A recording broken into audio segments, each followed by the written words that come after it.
Area Transportation Study Policy Committee to order. Should we note attendance? That's up to you. I don't know who we direct that comment to. That's just, I'm following. We take attendance. Note attendance for a quorum. So the first item on our agenda is approval of the policy committee meeting minutes from March 25th, 2025. Were there any additions or corrections to note?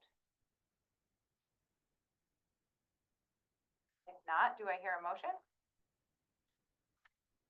All motion to approve. To approve, do I hear a second? I'll second. All right, approved or motioned and a second. All in favor, please indicate by saying aye. Aye. Any opposed? All right. I'm going to abstain because I wasn't here. Okay. One abstention. Pardon me. And I believe the next item on our agenda is public comment. And do we have any members of the public here present or online who would like to make a comment? Vice Chair, this is comments not including the public hearing on items Correct. other than the public hearing. Correct.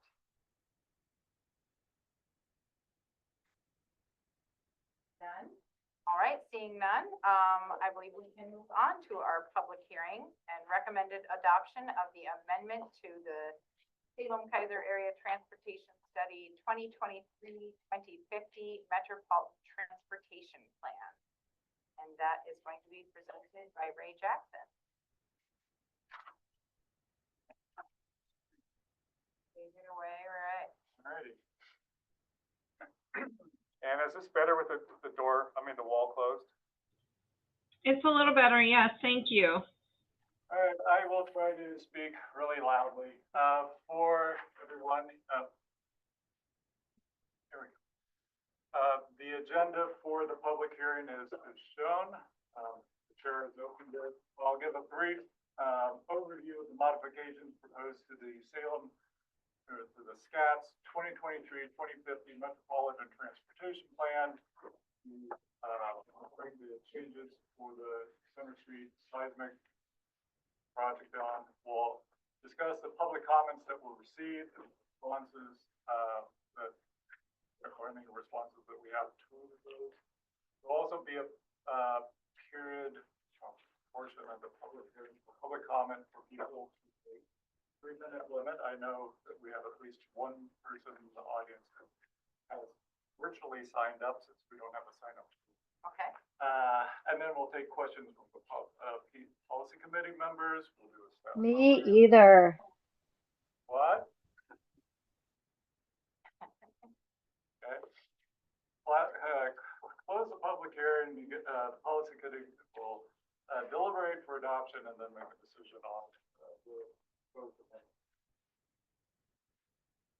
So, most of this for everyone who was here in the February policy committee meeting is very similar. It's also included in the pinkish agenda item D packet, if you have your packet, showing the red line of changes. The purpose of this amendment is to revise cost estimates, scope, and phasing for the Center Street Bridge seismic project. Moving up the awesome revisions to Chapter 6 and the finance and Chapter 7 and the proposed system, and with a few small changes to the document. Page 10 of the Chapter 6, we have in the summary of forecasted revenue, we're adding in a paragraph discussing how the Center Street Bridge seismic project will be funded with a combination of funds from 2017 that the legislature previously identified, plus some HB 2017 bridge seismic funds and other ODOT bridge program funding. Also added in is discussion of funding for phase 2 of the project, which is going to be anticipated to be a similar combination of grants and bridge program funding sources and other funds that ODOT might find. On page 13 on chapter 6, we're modifying the total cost of the projects identified in the long range plan to be 2.4 million or 2.4 billion instead of 2.2, as we're adding in about 200 million in funding for this project. Pages 14 and 15, where we're talking about the ODOT funding, we're adding in a section that talks about the new cost for phase 1 at 200 million and the anticipated cost for phase 2 at 190 million in 2040 dollars. There's a table in chapter 6 that's being revised. So this is just for ODOT projects, those that are committed. So this includes the phase 1 of the Center Street seismic is going up about 70 million. Currently, in the plan, the project is roughly $130 million project in year expenditure, and we're adding roughly 70 million to that to make it 200 million. So that's why that number is 275-ish. And then the TBD, that's the category that I put on ODOT projects that will be determined how they pay for it, or the legislature allocates the money in the future. That's going up roughly 190 million to account for phase 2, and then the total as well. In chapter 7, where we're talking about the proposed system, there's on page 18, we talk about the District 1, downtown Salem, and we're revising the paragraph and adding words that discuss the Center Street Bridge seismic project. In to say that 60 million was allocated initially, and then additional funding has been identified as PE, preliminary engineering work has gone on. And when the bid opening will be next year, and construction starting in 2016, completing it by 2029.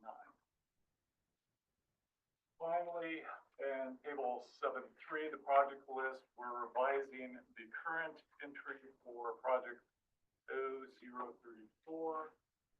to show that it's a lot of words, so that's the working packet. We're also adding project 0043, which will be phase 2 of this Center Street project. We're just updated for the original project. We're updating the name, revising the project description, quite lengthy, and doesn't really fit on the slides very well, but if you have your packet, you can see all the red lines changes. The location is just for the West Willamette Riverbank to the eastern ramps at Center Street, southbound Front Street. Year to be built has changed. Estimated cost, of course, has gone up. The new entry is for phase 2 to design and construct west end ramps based on phase 1 design study that is evaluating the west approach replacement, and then talks about the cost estimates and what the funding is. So that's the modifications to the long-range plan that are proposed during the public comment period, which ran from sometime in February to sometime in March. I don't remember. February 25th to March 28th. Thank you. February 28th. We received 8 comments, well, 6 comments and 2 revised comments or add-on comments. And these are listed in your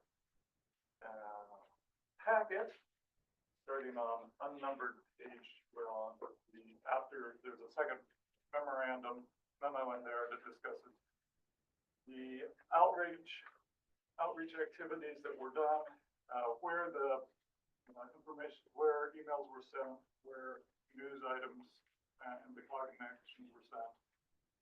Press releases were sent to 8 10 media. And then we received the comments. The comments are all have been included in here except for the one that Kim just passed around, which was, it's in here also. Well, it's a different one. It's a revised, slightly revised one from the initial one submitted by Greater Northeast Keizer Neighborhood Association. There was also comments received from the Gilbert House Children's Museum, which have also been forwarded to ODOT because most of the comments received are related to the impacts of the project on people and traveling to and from one side of the river or another. That is more operational issues, so that's definitely been forwarded to ODOT for their information and to whatever ODOT does with it. Talk with them and ensure that people understand what they're being heard and that things will be dealt with. I'll just say, Gilbert House, they had like a week or so ago, they are talking with the Gilbert House. There was a comment about cost. Surprised there was only one comment about cost. But maybe second one. There was also a comment about better improvements east to west of Salem, essentially sounding recommend or a long time ago there was a proposal to link 22 east and 22 west with a bridge. Bridge options. There was one that went through Mental Island ground, and that's what this comment sounds like supporting. So the traffic would not come through downtown. So over a new bridge or tunnel or whatever, connecting the two sides of Salem. And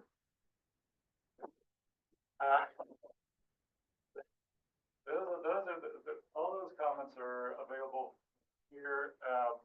Now, acting chair, we've come to the public comment period of the public hearing. And I know that might be one, maybe two. At least one person for public comment. Feel free to address the group and please try to limit your comments to 2 minutes. Sure. Steve Anderson, Land Use Chair, West Salem Neighborhood Association.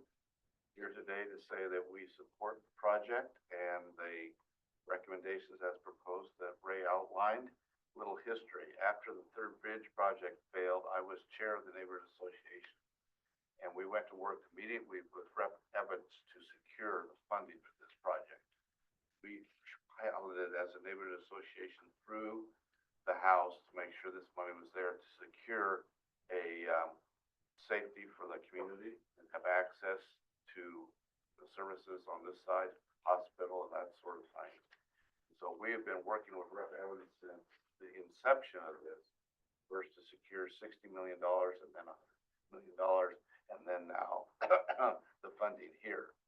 And so, as Ray has outlined, the proposals have been adaptable over time, but we are seeing this as a very positive part of our community and ask that you would go forward and continue to support this project. In addition, as we've worked with ODOT, we would make a recommendation from this board since the community has been essentially involved through the neighborhood association. There's a part of this that requires an emergency response plan that needs to be in place because phase 2 will be, a few years down the road. We would ask that ODOT be instructed to work specifically with the neighborhood association. We are tuned to the emergency response teams in the area, the city of Salem, and the community, and are in a great place to help that go forward and facilitate that discussion. And we know that in outreach, ODOT has done a good job, but they still have not reached into all areas of the community. And we want to make sure that that happens and support this group also. And so the neighborhood association will offer services and help to support public involvement, engagement, particularly in terms of notifications of traffic changes and that sort of information. We are very, very well versed, connected throughout the community. I also work in the Edgewater District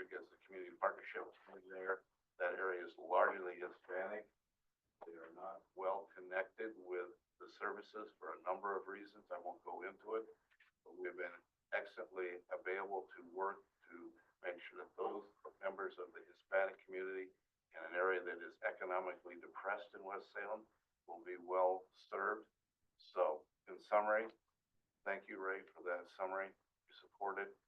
We want to work with this group and would ask that as part of the record or somehow that you would instruct ODOT. We will continue to work with Rep. Evans and through other lines, but we'd like to work with this group to make sure that we are tied in, particularly to the emergency response. That's an important issue, and the traffic change issues. So thank you, and that's it. Hopefully that's less than 3 minutes. Yes, it is. Any questions? I have one for ODOT, but I think we need to hear any other public comments. You need to finish the public. Okay, thank you. Thank you. Anyone else wishing to provide public comment on this public hearing item?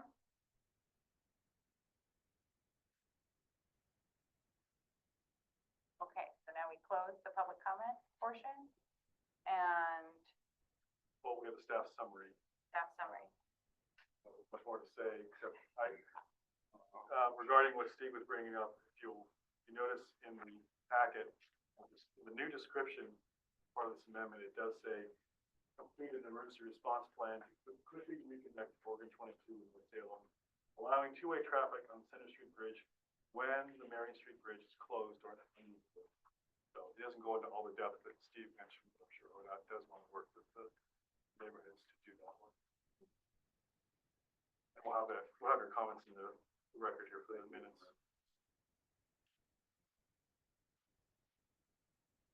I'll just maybe add one thing. So while we're doing this plan amendment, ODOT's doing a lot of outreach to community, especially West Salem, and will continue to do that about the project.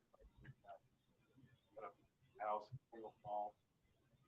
Sure, if Andrews Walker's here, maybe, or Anna can tell you more about the public outreach.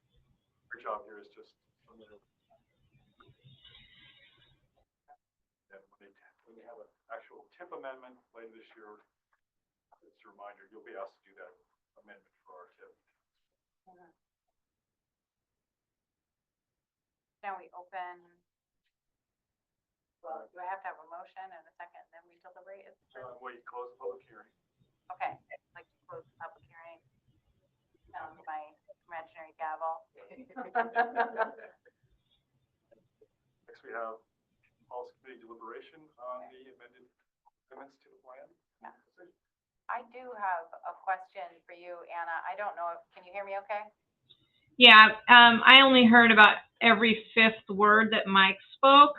So if it's related to what Mike said, please repeat it or just speak loudly and we'll try to answer your question. And I apologize. This is embarrassing. I will summarize what I said. I was basically saying that the amendments to the plan include completing an emergency response plan, and that Steve's comments will be put in the minutes as far as public comment about working with the neighborhood association. And then I was just mentioning that ODOT's doing a lot of parallel outreach for the project in general, reaching out to the public, including the open house they had recently at Pringle Hall. Thank you, Mike. Okay, Sadie, our chair. Either one works. I was just curious, I wanted to ask a question related to the public comments that we heard about how ODOT goes about creating an emergency response plan. If you could just describe for us kind of the involvement and sort of local feedback that you seek out in trying to, because I'm wondering if we would want to amend the language in here to be more specific, or if that's already kind of baked into ODOT's approach. I think that's a good question. Oh boy, I'm going to kick this to Andrew, our project manager. Sorry, Andrew. So we did a contract amendment with our design consultant to add the emergency plan work into phase 1. So Andrew, could you help answer Director Carney's question about do you have the details of the emergency plan? Response Sure. plan?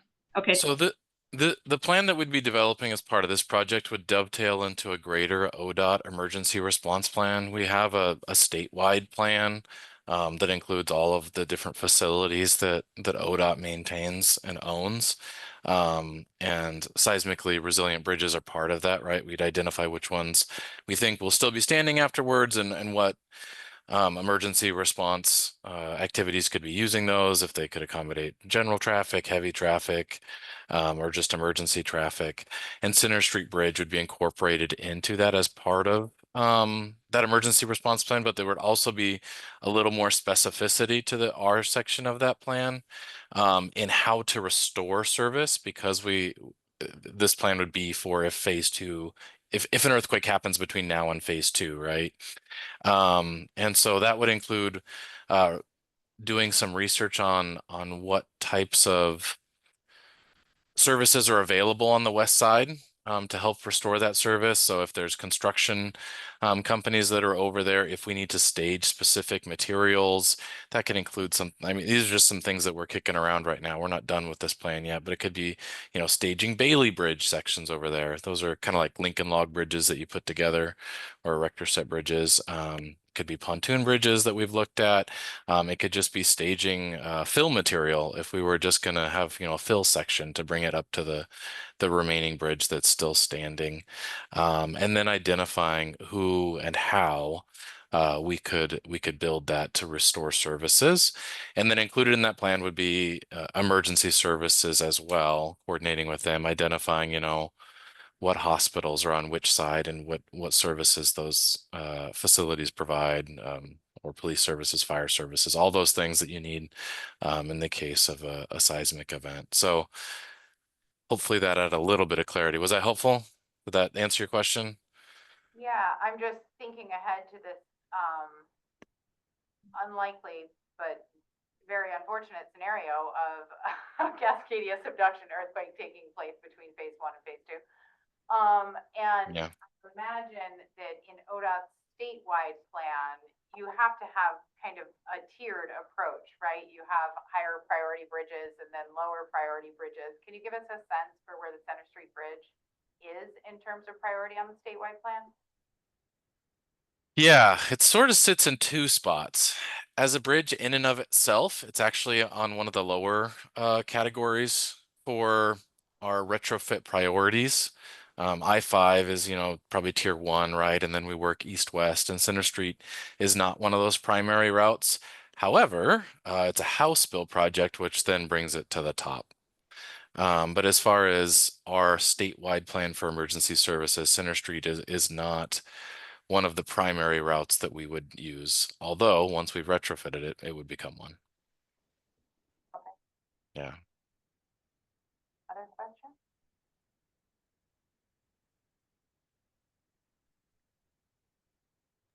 Chair Carney, Vice Chair Yeah, Carney. Councilor Thank you. This is just a question about clarification. That's something in our agenda packet related to this public hearing. I'm looking at page 15, I believe. I was curious, this is about amendments to chapter 6, and I'm just going to claim like total new guy and ask the existing table 6-12, which is being updated. It talks about a total amount that's about $500 million going to about $800 million. It's not clear to me, what is that the total of? Like, what is that a total of? That's the total ODOT projects that are identified in the plan.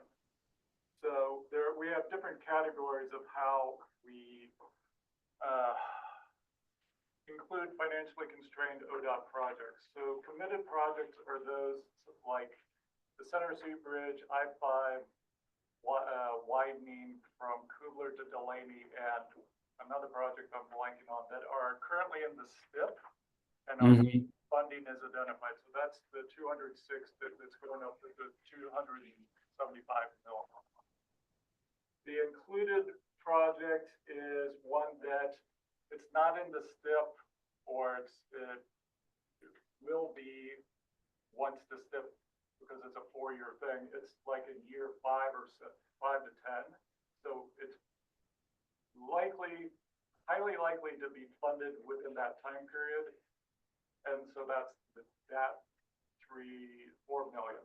TBD are the projects in ODOT projects that typically would be considered unfunded if it was a local jurisdiction, but because ODOT has the legislature giving them money in ways that we can't predict in a long-range plan, plus ODOT is being a state, moves money between region to region based on needs or opportunities to build a project. So bridges, roads, whatnot. So in the past, there have been funds moved from the region 2 to different parts of region 2. So Oregon 18 was one where money went that away.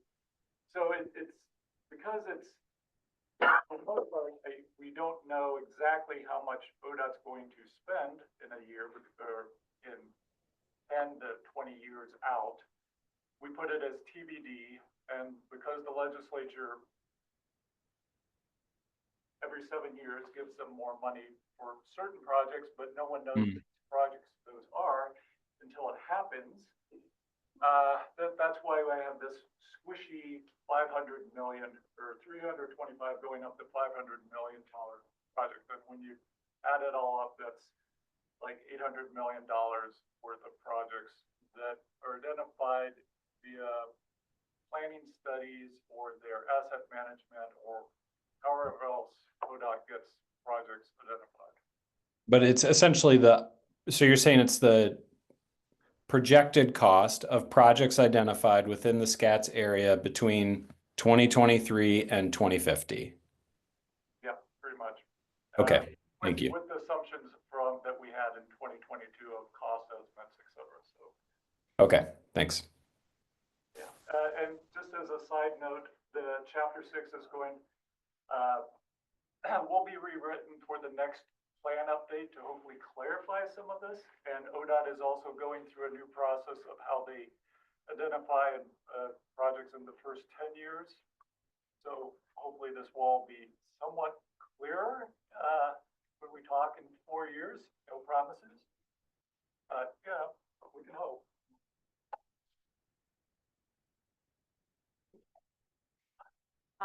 Any other questions?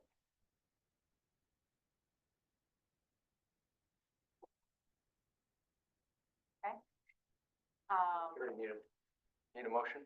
I do. I'll move that we adopt resolution 29.5 to amend the SKATS 2023 to of transportation to reflect the revised interstreet bridge project. I think you meant 25-9. What did I say? 5, said 29-5. Oh, yeah. 9. You know, I just reversed those numbers a little bit. 25, yeah, is to adopt resolution 25-9. We have a motion. Do we have a second? I'll second. I'll give it to Mike. Motion and a second. Any discussion?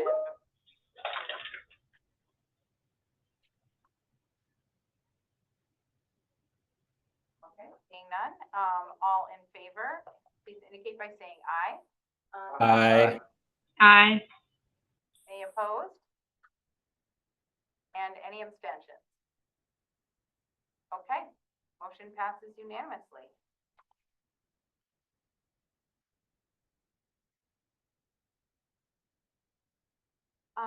And next on our agenda, we have item E, amendment to SKATS federal fiscal year 2024-29 Metropolitan Transportation Plan. Metropolitan Transportation Improvement. Okay, take this one, and I'm gonna try to, we have the next agenda item is gonna take a little longer, so I'm gonna try to go real quickly on this one. There's 2 amendments to review and approve. They're both ODOT projects. Neither impact any of our SKATS discretionary funding. So we're giving our approval for changes to the MTIP and to the statewide TIP as well. The first amendment is just a bit of housekeeping. There was a duplicate project that got left over. It's an ODOT Transit Division project, where they have 5310 funding that's going to be routed to SAM-TD. And there's an existing key number that covers federal fiscal years 25 and 26 that recently was amended. So this particular one, the action here is to delete key number 23014, which also is a single year listing for 2025. So this is just a bit of housekeeping, and the other key number related to this is going to be unchanged at this point. So that's the first amendment. The second one is related to some ongoing work that ODOT's doing for curb ramp, ADA compliance, statewide work that they're doing to reconstruct or construct curb ramps around the state. And the way they've done this is there's been several, so I guess a little bit of background first. So 2017, ODOT had a legal settlement with the Association for Oregon Centers of Independent Living and Disability Rights Oregon, and they needed to bring ADA ramps into compliance within a 15-year time span. So they've done a lot of work so far. I think they've improved like 11,000 curb ramps around the state. So the way that impacts this is there's just various project key number listings that are in the STIP and the TIP, and so this is just an action to move funding around so that they can continue that work. So the project here is they're adding a new listing, key number 23846, and the project totals $16.5 million, and it's coming from savings from other earlier ADA projects, and then they're also moving funds from a bucket of funds that was specifically set aside for like activities for ADA work. So the end result is just that we'll get the listing in the TIP and the STIP, and there's about because there's 4 locations in the Salem-Keizer SKATS planning area. That's why it's coming. The overall project for that $16.5 million includes like 700 different changes that they're making at locations throughout Northwest Oregon. But the 4 in the SKATS area are on Chemawa Road, just to the south side of Keizer Station at Oolally and Stadium Drives, and then on the east side of the Chemawa interchange at Indian School Road. And then there's some camp work that's taking place just north of downtown on 99E at South Street and at Jefferson Street, and then downtown at State and 99E. And then I listed one other, it's not in the SKATS area, but since I queried all the Marion and Polk County projects, one location or a couple locations in Independence as well. That's all I have for that. So the request here is to adopt resolutions 25-7 and 25-8, and then we'll amend the TIP and the STIP. Any questions? I just want to say they did this on the bridge going over I-5 at Kugler there, and I've never seen anybody on it. I'm all for these ramps. Prior life I put several in it, so I saw the contract. But I hope they prioritize this. I think there's probably some higher traffic areas where people that need and benefit from this ramp, rather than doing Kugler first. I hope they prioritize it, because I've never seen it. I'm not saying nobody ever uses it. I've never seen anybody on it ever. So I hope they're prioritizing these projects with the high traffic, people in wheelchairs, walkers, baby carriers, whatever, really benefit from this. That's just a hope. I don't know if you want answers to that or not. I don't know a lot about, if Anna's still on, maybe she knows more, but I don't know a lot about I know they probably were strategic on sort of how do we get the most done for the money that we have available, but I don't know exactly how they prioritize. Yeah, I can't really help with that much. My apologies. Happy to have somebody from the ADA program join us at some point to talk about it, but it is really based on settlement ramps is what they call it. So they went through and looked at all of our ADA ramps on our highways, connected to our highways, and which ones needed to be remediated. That was part of the settlement agreement.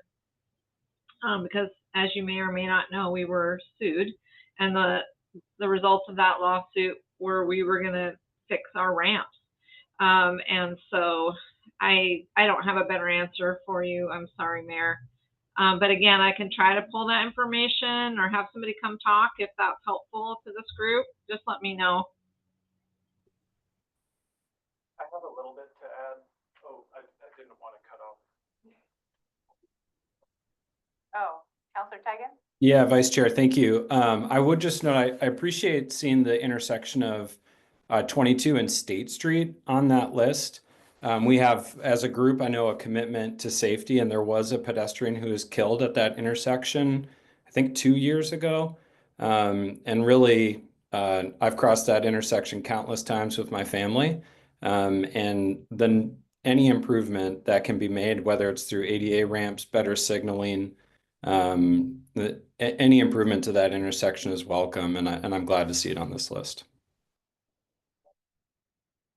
Yeah, I just have like a little bit of personal experience to add to this because I used to work in the ADA inventory group. It was like my first job with the ODOT. So they have a very in-depth, like, but sure. So ODOT developed like asset management systems above and beyond what they typically use to manage their assets, the pavement, network signs. ADA curb ramps are the same thing. They're an important asset. But after the lawsuit and the settlement occurred, we had more detailed information we needed to document. So I was part of like the inventory team that went statewide to confirm what was not compliant. And there is prioritization being done. So like Anna mentioned, we may want to invite them to the meeting here to discuss how they prioritize, because there's a lot of factors involved there. But please keep in mind those non-compliant curb ramps, part of our agreement was that we do have to upgrade those regardless. But part of that internal prioritization that we might want to have a guest come and speak about does include like strategies where you might have a corridor that's a good candidate for jurisdictional transfer, but we wouldn't want to transfer that over before we've upgraded the curb ramps, right? So in some of those cases, you might see ODOT go through, upgrade the curb ramps so that it can be handed off to the locals. So that's about what I had, just a little bit of detail about kind of what's going on internally to address the settlement. Any other questions or comments? Okay, do we have a motion to adopt these resolutions? Well, I won't be shy. Madam Chair, see if I can say it right this time. I'll move that we adopt resolutions 25-7 and 25, I almost said 28-5. 25-8, amending the SKATS FY 24 through 29. All right, do we have a second? Go ahead. I'll second. Okay. All right, we have a motion and a second. Any deliberation before we take a vote? Okay, all those in favor, please indicate by saying aye. Aye. Any opposed? Okay, seeing none, motion passes unanimously. Thank you. And next, the agenda item we've all been waiting for, agenda item F, which is the overview of applications for SKATS discretionary funding. Okay. Forgot to open my presentation. So this agenda item that loaded up there. Okay. So the purpose here is we're just gonna start by talking about the application. So I have a few slides, and then I'm gonna jump over to the project story map that is the tool we're using for public outreach, and I'm just gonna scroll through all the projects and give some really high-level overview details, and maybe some others will chime in on things I miss about project details. And then after that, we'll jump back over here. There's information, I have some slides about the application scoring process, what we've done and where we are with that. There's also these 3 different appendices that are included in the packet with the memo. So pretty good guides on what we're going to cover. And we'll talk about other things like the regional transportation programs and reserve funding along the way. So so I'll just get started. And the first thing is just kind of a reminder about the timeline. So where we are and where we're heading, we're in April right now, and so we just began our application review period for the public to comment. That started on the 10th of April. Other activities have been the actual scoring, which our TAC members have completed, and they've done sort of an initial review of the scoring results. And then the TAC selected 6 different projects to forward to ODOT for review and check on the scope and the cost estimates. So that's kind of where we are today. Next month in May, we'll have public comments to review, so we'll do that with both the TAC and this group. We'll also get the scoping notes back from ODOT, so I think we'll probably share that with the applicants directly, and then they'll have opportunities to adjust the applications or stick with what they have, depending on what kind of feedback they get.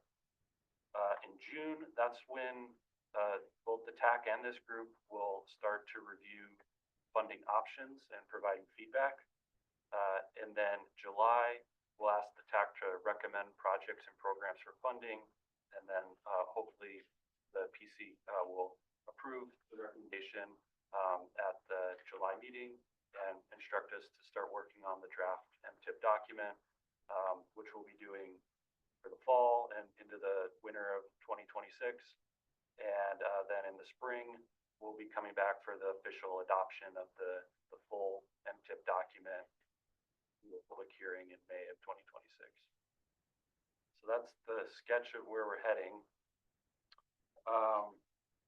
I sort of covered this earlier, but we're going to introduce the applications. I want to just note that this is really an early step. We're giving an overview. It's an early step in the selection process. There's going to be additional opportunities for review and comment on all the projects. We're going to look at the application scoring. We'll look at the funding levels for the regional programs, and then we'll also talk about the reserve funding options as well. And then just highlighting that there's no decisions that we're asking to be made today, just discussion, feedback, and again, we're going to come back to these topics at future meetings. Okay, so just big picture overview. We received 15 applications that were requesting about $59 million in federal funding for the next TIP document. That's the project requests. Additional note is that the funding that we have, which we're estimating at about $28 million for the first 4 years, is for both projects and the regional programs.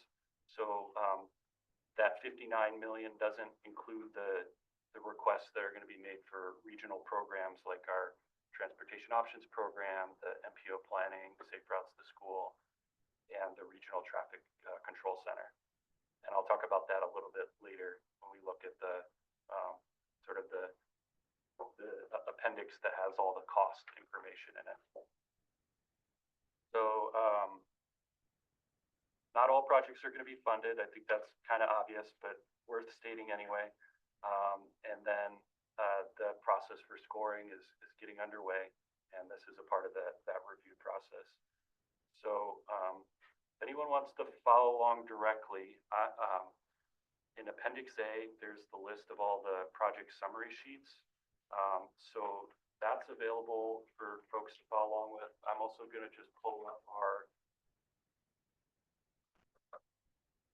project story map, which has information about the applications and give a quick overview of each one. So, okay. So like I said, there's 15 applications in total. That's not loading. Hold on one second.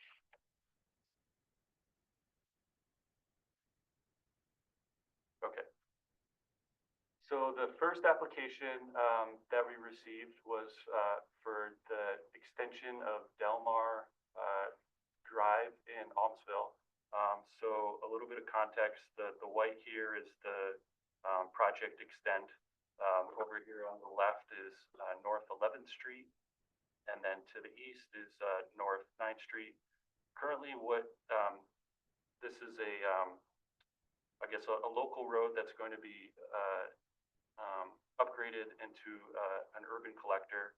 And what currently happens is there's a full roadway that goes all the way until this last block, and then there's a right-of-way that has access to this housing along here, but the road doesn't actually go all the way through to 11th. So the proposal here is to extend Delmar Drive all the way to 11th, create a second east-west connector for Almsville. Currently, Main Street is the only way to get all the way across town. And so the request is for about $3.8 million in federal funding, and then that would extend the roadway, extend sidewalks, gutters, curbs, and create this additional connection across Almsville.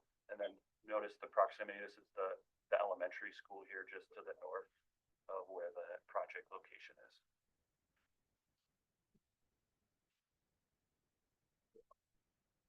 Cascade, or goes up? Onto the highway. Yeah, onto the highway, sorry. Yeah. Okay, the next project is a request for funding to purchase 10 paratransit vehicles that are used for Chariot's lift service.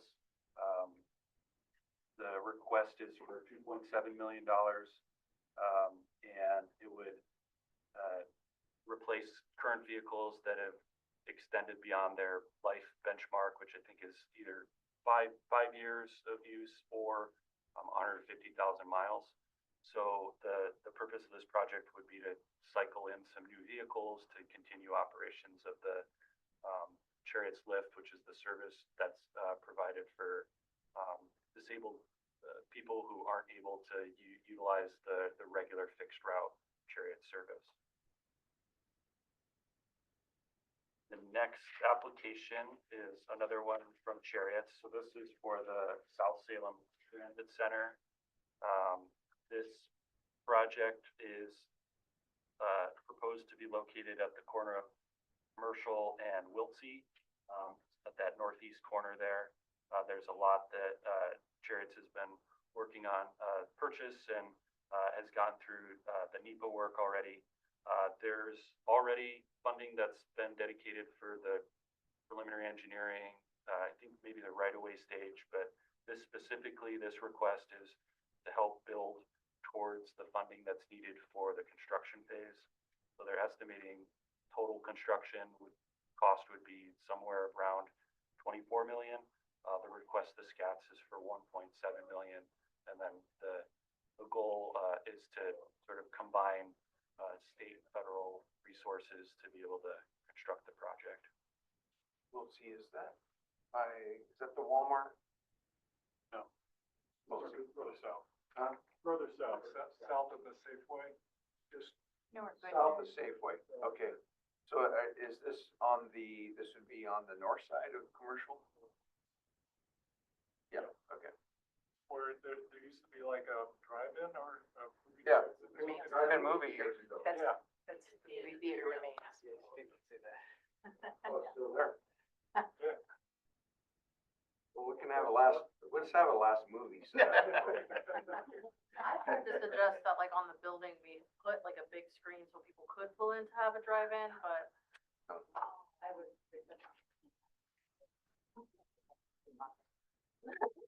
Next time. I still, you know, I still need one I still need a transit center in Northeast. You know? Okay, so the next project is City of Keizer project. So this is the Wheatland Road multimodal project. This is actually a phase one of two phases. It's the northern end, and it's from River Road down to I think it's Jay's Drive. It's about a mile total, and this is at the very far end of Keizer city limits. But the project here is to reconstruct or construct a new roadway that has 10-foot travel lanes, buffered bike lanes. Actually, I'll click on that. It has a nice graphic, so I'll click on this here. A multi-use path that would be on the west side, a 10-foot multi-use path that would be on the west side of the roadway. 5-foot buffered bike lanes, and then you see in the center here the travel lanes, which are each 10 foot. So it would construct that as well as street lighting, I think some refuge islands over the course of about a mile. I think maybe slightly longer than a mile for this first phase of the project. And the request for this project is, the federal request is from SKATS is $8.4 million. The total cost is projected at $9.4 million.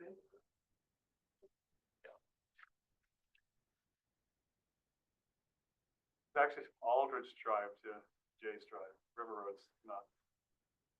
Yeah, the first phase. The first phase is Aldridge Drive to Jay's Drive.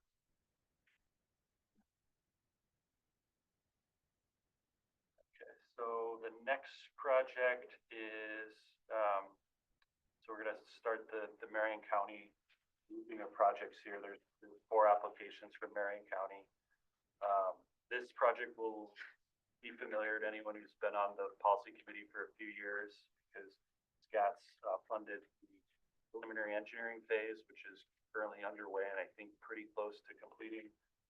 This is well, I should also add, so in the current TIP, the construction phase was also included in the illustrative years for 28, 29, but we're bringing this back because the cost, there's an updated cost estimate, so that's why it's coming back at this time. But essentially, the project here is to realign Parish Gap Road, comes in at a oblique angle here on Delaney, and same with Battle Creek.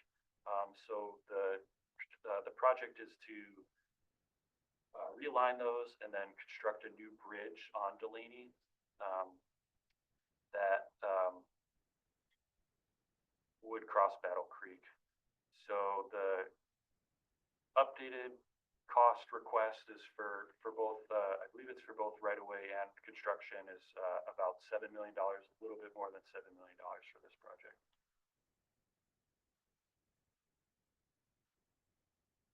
Okay. Corden Road and Hazel Green Roundabout. This is the second Marion County proposal.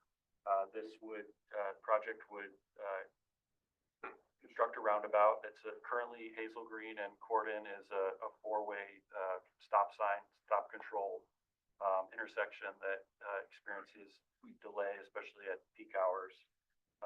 And the proposal is to, drawing from the Corden-Kugler plan study that Marion County completed last year, I think in 2024, to replace that 4-way stop controlled intersection with the roundabout.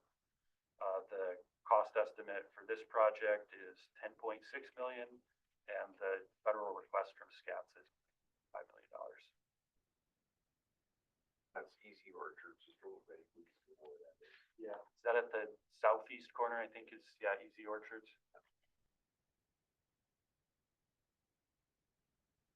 Okay, project number 7 is another Marion County project. This is located in Aumsville.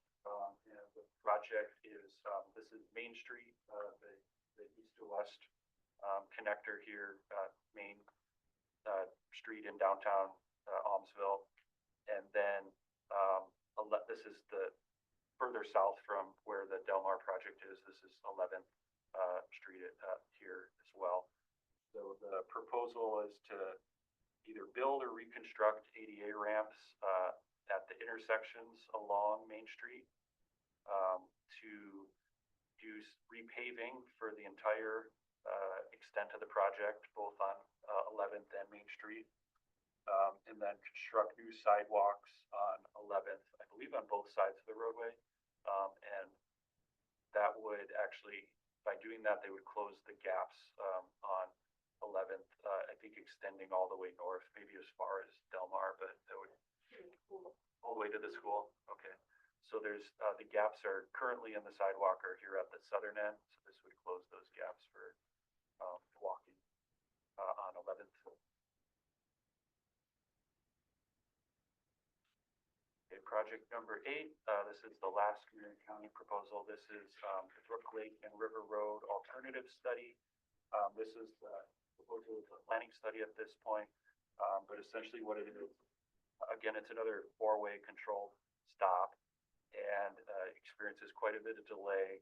And then one of the other important parts about this site is proximity to the railroad, which you can see runs parallel to River Road here, and really not a lot of distance between the two. So the proposal here is to look at design options for what intersection improvements would improve safety, reduce delay, and basically what directions the county should go for investing in working on this intersection here. So the request is a little bit more than $500,000 for the planning study, and total project cost would be $570,000 for the study. And then they would, from there, the county would, have their plan, their alternatives for what they want to do next for this location.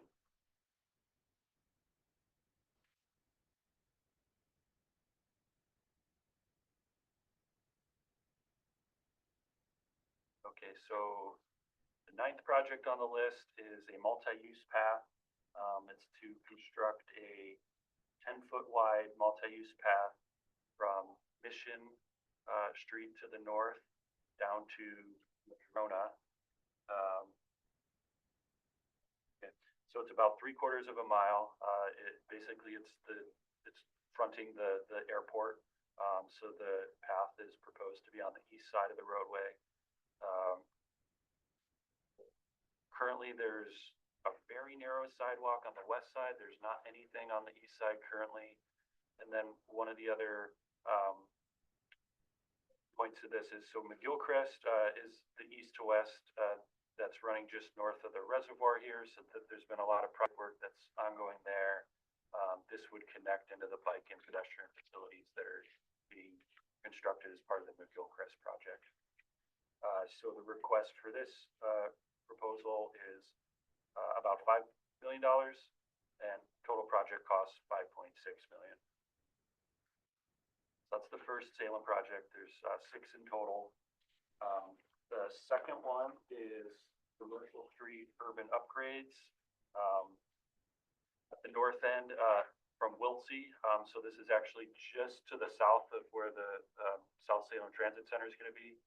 And so the proposal is to construct a sidewalk on the west side between Wiltsey and Madras, a southbound travel lane with buffer bike lane also on the west side between Wiltsey and Madras, and then an enhanced pedestrian crossing further south at Walm Drive. There's currently aren't any sidewalks here on either side, but the reason they're not including the east side sidewalk construction is because that's future development, and the developer would construct that when they make improvements on the site. The idea here is just to start improving pedestrian accessibility in this area, and specifically to the proposed transit center. Did you say and add a lane? Because commercial stops at 2 lanes right there above Wiltsey, right? Yes. Is that where it is? Yeah, it sort of fluctuates, but but I think on the north side, It's right by Safeway. It's goes from 2 to 1, right? Yeah. Right in there. So is there a lane in this? There's a lane. Bike lane. No, there's also a travel lane southbound. So it's expanding South Commercial a little bit further, 2 lanes. Yes. 4 lanes, whatever. 2 lanes going out. 2 lanes going out, 2 travel lanes going south. Yeah. But only from the Wiltsey to Madras portion.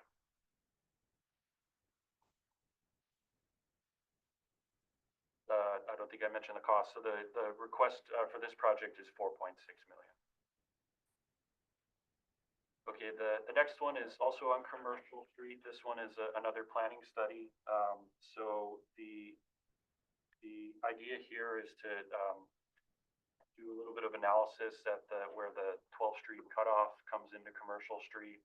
So the city wants to look at options for replacing a couple traffic signals, eliminating a missing segment of sidewalk, some ADA upgrades, and then where they would strategically do some pavement replacement or removal in this area. So to the north, it's Promontory, and then I think the south is Sunnyside comes in here off to the west of Commercial. But this, just for context, this right here coming in is the 12th Street cutoff. So probably a lot of folks are familiar, driven this part of the corridor before. And the request for this study is for $628,000.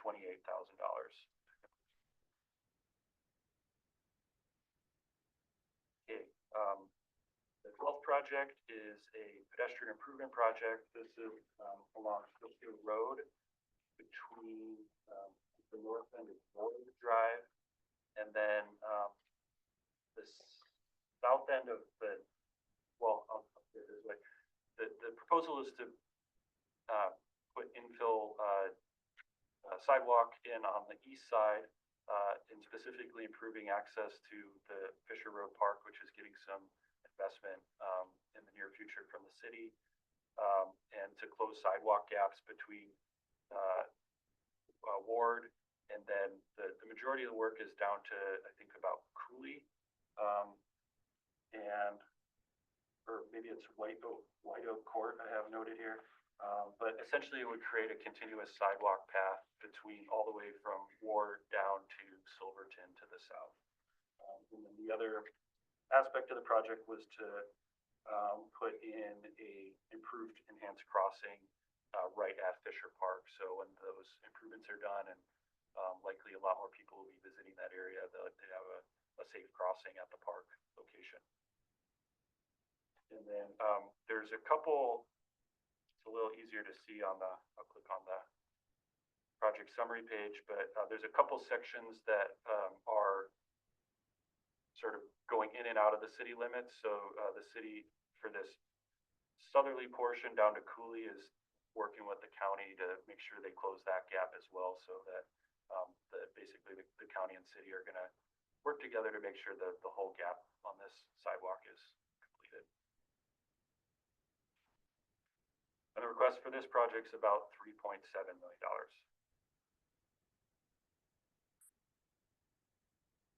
Okay, next one is in West Salem. This is Orchard Heights Road, and a proposal for pedestrian improvements. It's, I think, about 4 different aspects to this, but essentially the proposal is to put infill of sidewalks in 2 different locations. I think it's maybe like 750 or 800 feet of sidewalks total. That would be on the north side of Orchard, and then also put in an improved crossing at Chapman, and then a pedestrian path that actually extends into the park, and then a pedestrian bridge that goes over Glen Creek in the park itself. So the total for that project proposal, or the request part, is about $3 million. Last Salem project is back to, That's Polk County, right? that's Polk County, yes. That's the only project Salem's got in Polk County. So Yep, yeah, that's correct. So the last Salem project is Salem Heights Avenue. It's a urban upgrade, sort of paving, striping, sidewalks on both sides, curb gutter, maybe bike lanes. Not sure about that, but the improvement here is on Salem Heights Avenue between Liberty and Triangle Drive. It's like a leftover rural road that hasn't gotten urban upgrades yet. So the proposal is to make those improvements. And the request for SKATS funding is for $4.6 million. And then our final application is from the city of Turner. It's for Delaney Road at it's for intersections to Delaney Road on the east side of the intersection with 3rd Street, which is the busiest intersection in Turner. But the proposal is to put in a right turn lane, bike lanes, and sidewalks for this approach to the 3rd Street intersection. The request for this project is for $847,000 from SKATS. So that's the summary of projects. This also doubles as our, I mentioned our application comment period's ongoing right now. That's also this tool doubles as our outreach tool. So we have set up so people that can look through the projects, look through the timeline, and then submit comments to staff. We could either pause and talk about application questions now, or I could keep going. I've got the next part of the presentation is to talk about our the application scoring and look at some of the results, some of the initial results. So whichever way we want to go. On the funding issue, you said 28 million. Is there some of that is totally dedicated to chariots that can't be spent anywhere else? So the numbers. No, so there's as far as the funding we have discretion over at SKATS, there's we basically have 4 programs, and the Surface Transportation Block Grant is our largest source, and that's also the most flexible. And then there's a congestion mitigation air quality program, there's the carbon reduction program, and then a transportation alternatives program. And that last one's actually fairly small compared to the others. And so there's certain projects that fit within funding sources better than others, but there's not like a specific transit fund amongst this grouping. Sometimes we do get like transit formula funding that we approve, but that's outside of like our discretion on what to put towards projects or approve. When we go to allocate projects or funding, we can definitely look at those different categories and see how they best fit. How those, because congestion may fit somewhere that you want it. Yeah. So I think the strategy is that we'll try to, we'll have this is going to be iterative, I guess, because, we have a listing of projects and we know we can't fund everything. When we get closer to what we want to fund, we're going to try to make sure that we're programming anything that has like restrictions on it. So we want to make sure that those funds go to projects that are eligible. And I don't anticipate that'll be a problem, but we do that first and then use the surface transportation funds since that's the most flexible, that can fit projects more broadly. We do have enough money. We just take 250 million from the bridge and we'll fund all these. Yeah, problem solved. Matter of priorities. You get the new transportation bill. Thank you. Other questions before we move on? I have a question. Yeah, go ahead. I might have just forgotten this. Can you tell me the difference between the qualitative score and the technical score? Yes, so I have some slides for that. That's kind of what's coming next, is walking okay. through that. I can wait then. I have a question on the project proposal. Okay. And that is, we have seen a lot of, cost increases, and some of it is based on just material cost increases or, lack of skilled talent, et cetera. But some of it is baked into the request, as I understand, the estimation of the cost for the project. How do we as a policy committee understand how confident we should be in the funds that are being requested? I mean, a lot of these are very eye-popping numbers for me. I'm like, well, you just get a couple sidewalks and a bike lane for that?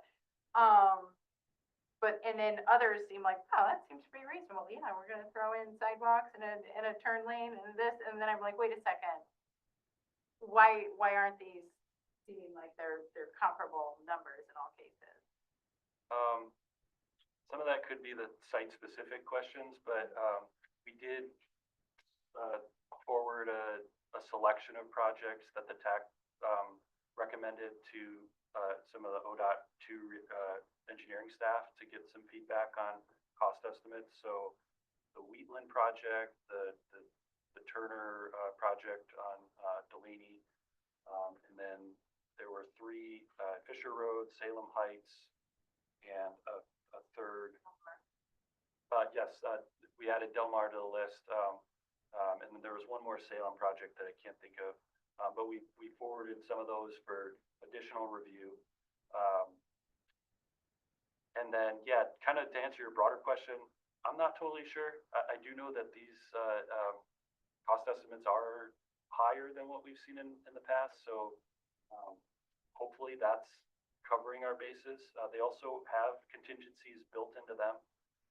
So our hope is, we don't, as the projects get towards implementation, what's programmed and what's in contingency is enough. And then at the back end of the presentation, I'm going to talk a little bit about, what do we sort of hold as reserve or unprogrammed funds that, knowing that inevitably costs could increase, what do we hold back and sort of have available to put towards projects to keep things moving later, when we get to 2029, 2030. So. And one other question, and then, Mayor Schaufler. My memory is imperfect at best, but I don't recall in previous application review processes whether or not we have ever considered planning studies. Usually it seems like it's fairly narrowly focused on capital improvement. Can we talk about that? I'll answer that. We funded many planning studies. Okay. Everything from the Wheatland Road was a planning study funded by us to Gordon Kubler was funded by us, Third Bridge, and half us and half ODOT, and other studies throughout the region we have funded. Okay. So, yeah, I mean, there's labor costs and materials that went up due to energy. I think that's the main driver of increasing materials. And then some of these will require acquisition of right of way as well, too. You got to pay real estate, obviously, which is that probably, because I mean, it's almost $1 million up there in the lady, which I'm all for us doing that. And I hope the priority with the staff isn't reflected in the order you just presented. Medical. We get to make that. Yeah. But now, I mean, the acquisition of right of way, that's a lot of money. And I think that's really driving a lot of these costs. Yeah, Along with energy. Well, these are just ones, packet has the one sheet summaries.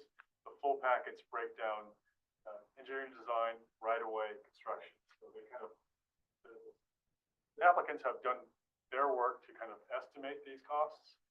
How well they estimated costs, we hope they did their homework and sharpen their pencils, because we know how much we had to go back and add money over time. But there's always unknown about how inflation is going to affect these projects. It's always unknown when you start a project. So it'll be like last time. It'll be lots of unknowns as the projects start being developed, and we'll have to just keep being agile and trying to work together. So. Like reading tea leaves, man. It really is. Okay, I'm gonna reshare and then we could start to talk about the scoring and a little bit about what that means and where we go next. So as mentioned, a process for scoring applications is underway.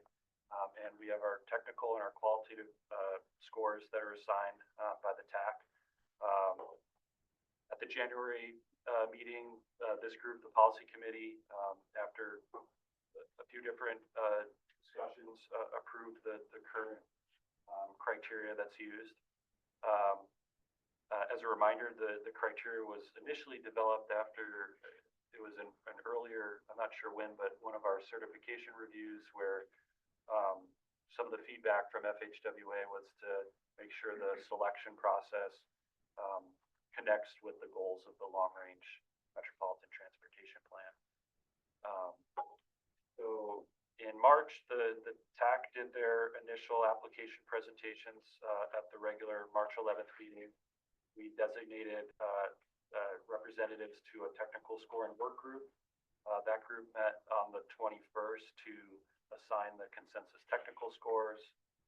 We had all the, and that's just like a 10-person group. It's a little bit smaller than who's on the TAC, but a focused meeting where we assign those scores. For March 26th, we had the voting TAC members submit their qualitative scores. And then in April, we reviewed the results and got some feedback initially from the TAC there.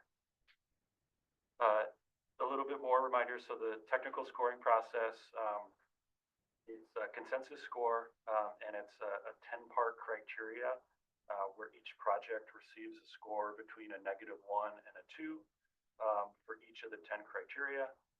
Safety gets a weighting factor where the score is multiplied by 2, but then all the 10 scores for each project are added together, but that's their total technical score project. These are as a reminder, these are the 10 criteria. So it's things like addressing safety and security, traffic bottlenecks along a corridor, transit operations and access, reducing gaps in the system, extending the life through preservation and maintenance. Number 6 is moving the freight, access to employment centers and jobs, reducing greenhouse gas or carbon emissions, benefits to low-income or minority populations or neighborhoods, and then improvements to hazard resilience. That's what the technical work group works with. Then on the qualitative scoring, this is used to evaluate proposals based on some factors that aren't covered in the technical score. And we, as I mentioned, the voting TAC members submit these via email, so they do them individually, and then the scores are added together and averaged into a group score. So when we get to Appendix B, the scores listed there are in order of what their qualitative score was, and that was from our recommendation that the TAC gave us at our last meeting. But we can also look at them in order of technical score. We can look at them in order of the combined 2 scores together.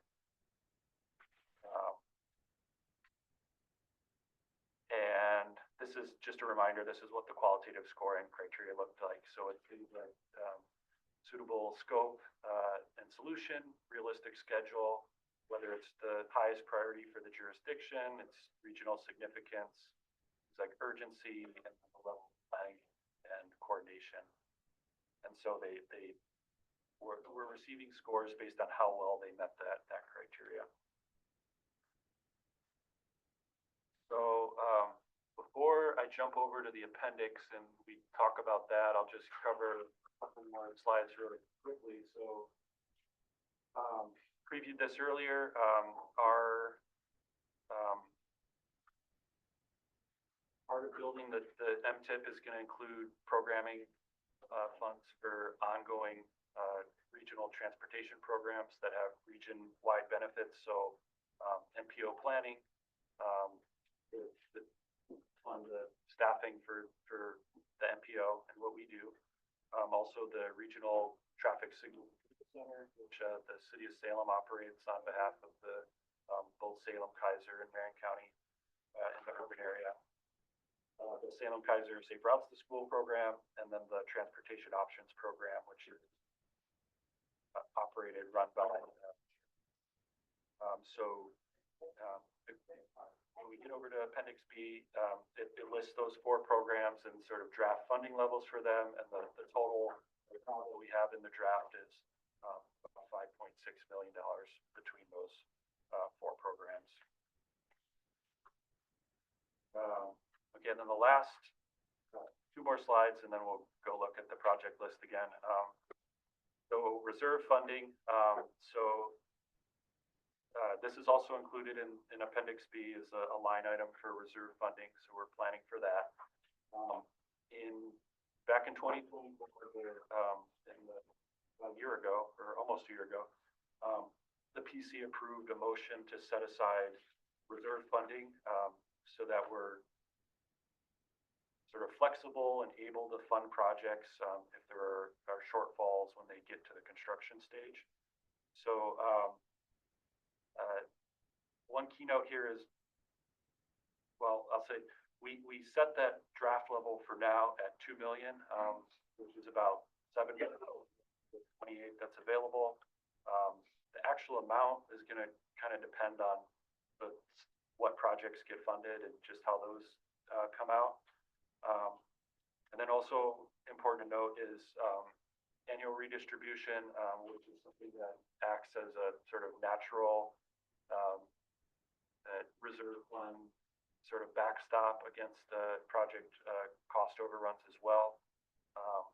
And what the annual redistribution is that SKATS receives a share of the redistribution funding that ODOT receives from the federal government in like August or September of each year through an agreement with ODOT, between ODOT and the 3 large MPOs, Metro, the Central Lane MPO, and SKATS. And through that agreement, as long as we meet our obligation targets, we'll get, I think it's like a 1.7%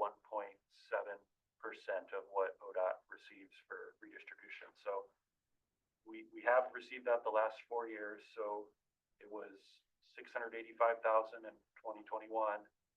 2022, we received 1.6 million, and then in 23 and 24, we received about $1 million. The reason I say this is kind of a natural stopgap is we can use this either for new projects, which we've done at times, or for more often recently for existing projects that need a little bit. So, we're likely to continue meeting obligation targets. We don't really know how much until we find out in August. And then there's always a chance that the practice of redistribution could change, or redistribution could be smaller.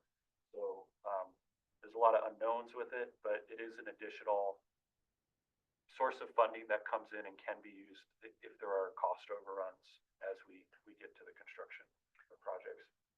So, Steve, we're not including any expectation of it in the 28 million, right? Mm-hmm. It's just, it'll be a nice surprise when we get them, but we're not including an expectation of getting any as part of that 20.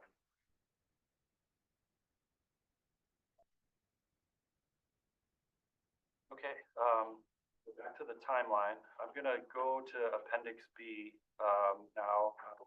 This is the listing of projects according to their scores. And if this doesn't show up well, I can switch over to a spreadsheet. It is pretty small. But I'll start here for a moment.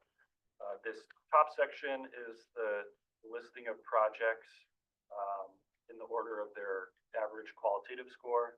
So you can see all 15 projects listed out there.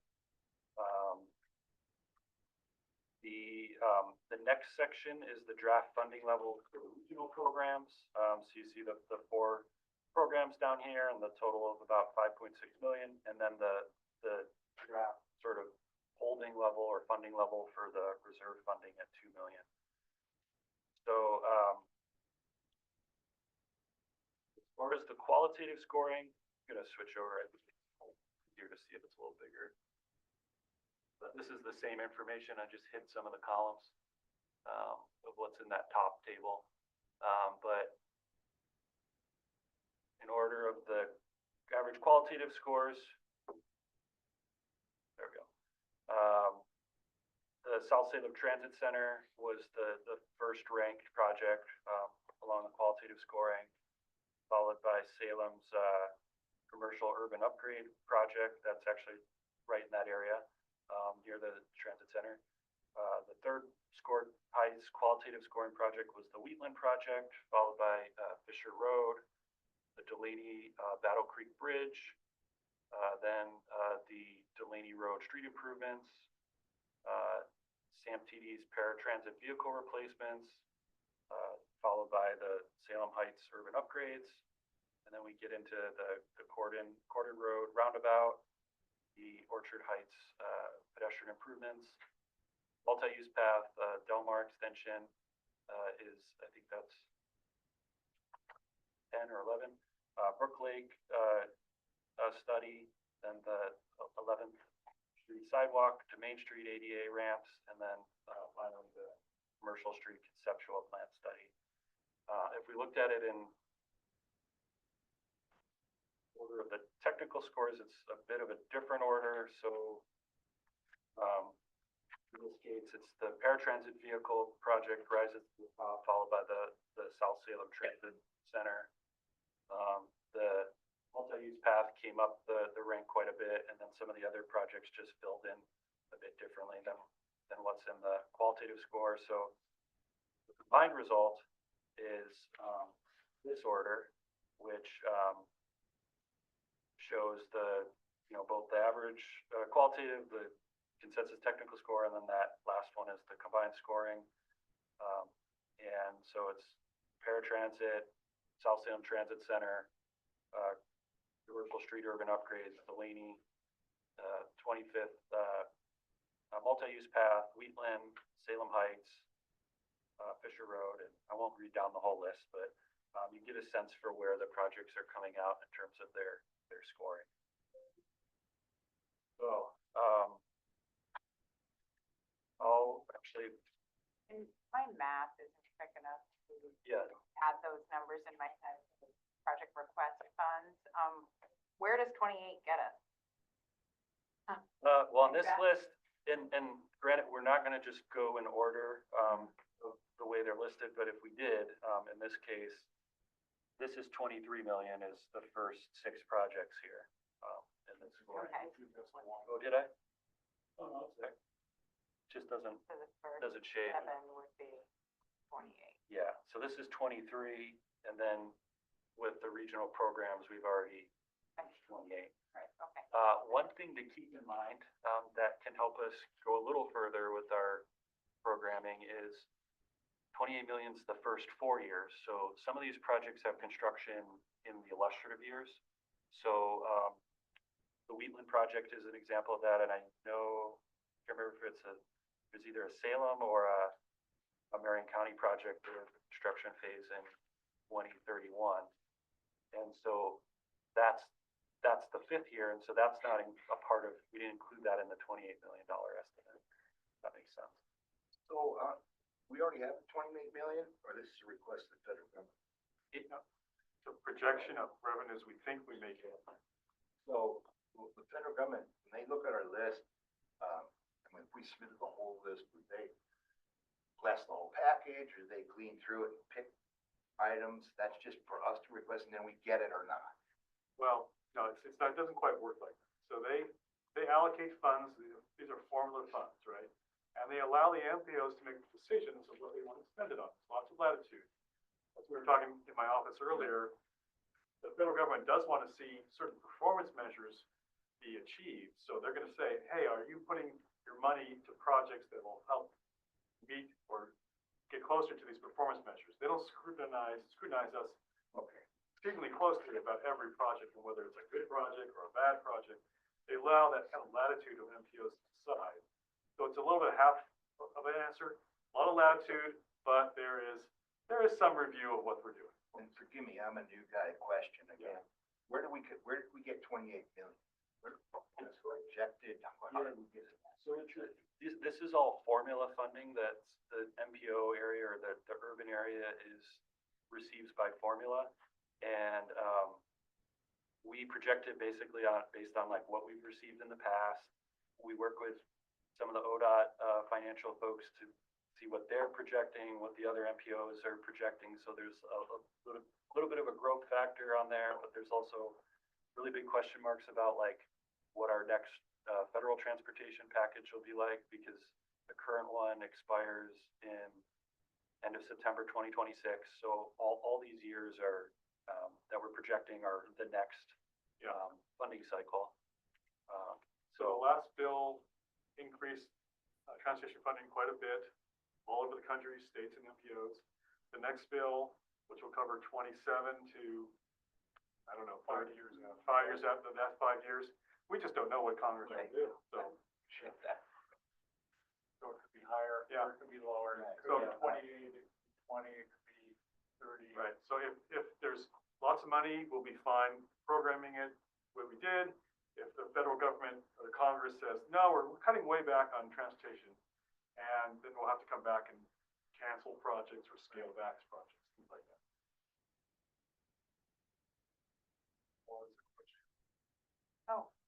Counselor Tigan, go ahead.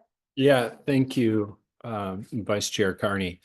My question is really about, we talked about it just a little bit ago in terms of the cost projections, and it sounds like you guys went back to the state to kind of have some assessments done. I guess it's a two-part question. My first one is, do we know when the individual applicant organizations put together their cost estimates? And I guess I just want to note in that Corden-Kubler study that was conducted in February of 2024, the proposed price for a roundabout at Corden Road and Hazel Green, which is a project I think is really needed. I think that intersection needs a lot of work. That document noted that it would cost $4.9 million to do a roundabout at that intersection. And now they're applying for $9.5 million, which is only, I think, 90% of the total cost. So that strikes me as even beyond my expectations of how much these projects would have inflated in 14 months. But it kind of begs the question of when did these organizations do these estimates, and how good are the estimates that we're seeing here? Yeah, they did them as they developed their applications, and we asked them to inflate estimates to the year of expenditure, because that's what we need to include in our TIP. We were aware of the change on the Corden-Kubler project. That was sort of their initial planning estimate that was developed. I'm not quite sure when, but during that planning process, but they've come back to us basically with their engineering estimate, and that's what's now included in the application. Yeah, I'll just add, Councilor Tigan, that was a planning study for the whole corridor, had a consultant doing it, so it's kind of a planning level cost estimate. And now that they're actually very specific about what they want, I'm sure the county staff probably went back and looked more closely at the site, how much land use they would have to get for right of way, more updated cost of materials, et cetera, et cetera. So that's the nature of transportation. You do planning level work on a large scale like a corridor, you come up with ranges of costs. And then when you focus down on we actually want to apply for funds, you start sharpening your pencils and really figuring out how much do we really need to really construct something. Yeah, and I'll just to say for the record that it wasn't a dig on Marion County by any stretch. I'm sure if I could have pulled up a city of Salem, Happens to everyone. yeah, how much a multimodal path across the airport would cost 2 years ago, I'm sure it's half of what we think it will be today. But I just wanted to note it as something for the organization to understand, because these numbers still kind of feel like dartboards to me, and I'm not sure where the darts are landing. And even the Corden Road study, even though the study was kind of finalized in 24, the work was probably done in 22 or 23. So at that time, probably just best shot of cost.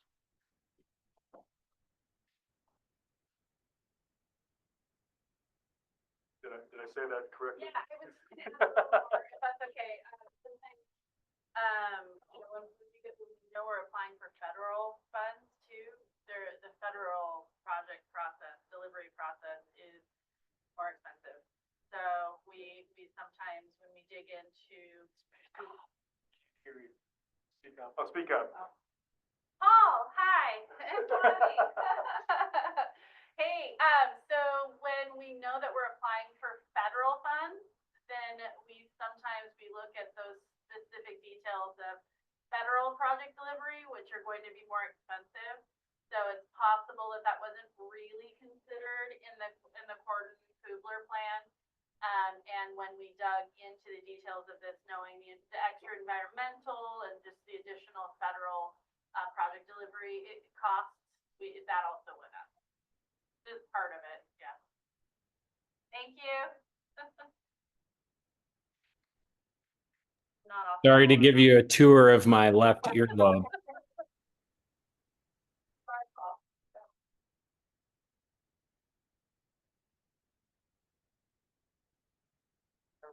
So, Timeline or? well, I mean, so that's the end of the slides, right? Okay. That's the end of the slides. The last one's just recapping the timeline that I already showed. I do want to focus on these bottom tables just for a moment, because I want to get some feedback to make sure, you know, this all comes out of the same discretionary funding. So I just wanted to check in on, you know, what our proposed, at least draft level funding proposals are for some of these items. So the MPO planning renews on an annual cycle, and so the draft level is about $2.7 million for that.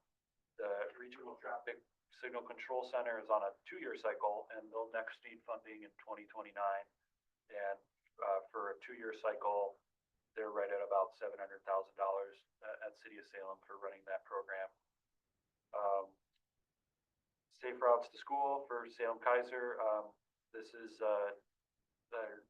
run in-house here at the Council of Governments, and that's on a 3-year cycle. They're going to be requesting or in need of funding again for 2029 on that 3-year cycle. So that's at 1.3 million. And then draft level for the Transportation Options Program, which also gets some funding from ODOT's statewide Transportation Demand Management Program. The SKATS contribution that we've proposed for the next 3-year cycle is about 900,000, which is similar to what we've done in past cycles. It's a small increase, but not a very large increase. And then the bottom section for the draft level of the reserve funding, 2 million, like I said, that's about 7%. So that's not a large contingency. It's not a large reserve, but was also trying to, you know, make this in a way that can maximize what we can construct. We're sort of at a point now that we're finishing a lot of projects that we don't have as many in the TIP. So there's maybe one project that we have currently going that might request additional funding, but as of right now, we don't have that expectation that we're going to see lots of requests that we've seen in the past several years, at least now. That can change once these projects are approved. So yeah, just any comments or questions about the regional programs or the reserve or anything else?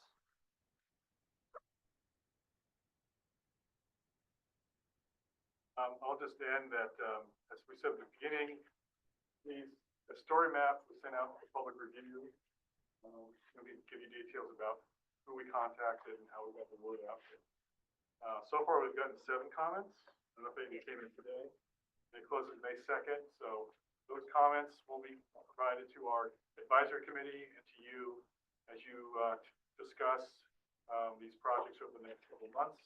What we're looking for you today is this is like a general introduction of all the projects, right? And kind of a discussion about revenues and costs and uncertainties, of course, a lot of uncertainties. and the schedule. But we need, for you to make the decision that you need to make, we want to work with you as you need. So if you have questions about the projects, we can go back to the applicants and answer those questions. If you have more questions about the regional programs, more questions about our revenues, we're happy to answer questions. We showed you the scoring. We had a big debate at the TAC whether we should show those projects in which order, by quantitative score, by qualitative score, by adding them together. Whatever you want to see, we're happy to supply that to you. The TAC chose to put it in qualitative score for this presentation, but this is finally going to be your decision of which ones you want to see funded in our TIP. So happy to work with you the next couple months to help you get to that point where you feel comfortable with the projects. TAC's going to be talking to, and as Steve said, they're going to come up with a recommendation, and then it's up to you to eventually adopt that recommendation for the draft TIP or modify it if you think the projects should be reordered, you know, and as far as the ones that are to be funded. So that's where we're at in this process.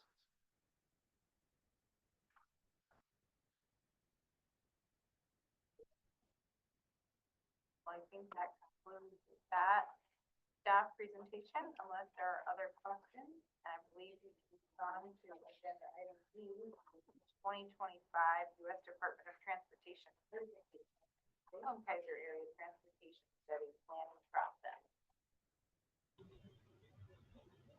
I'm going to try to make this real quick because the time is quick away on meeting.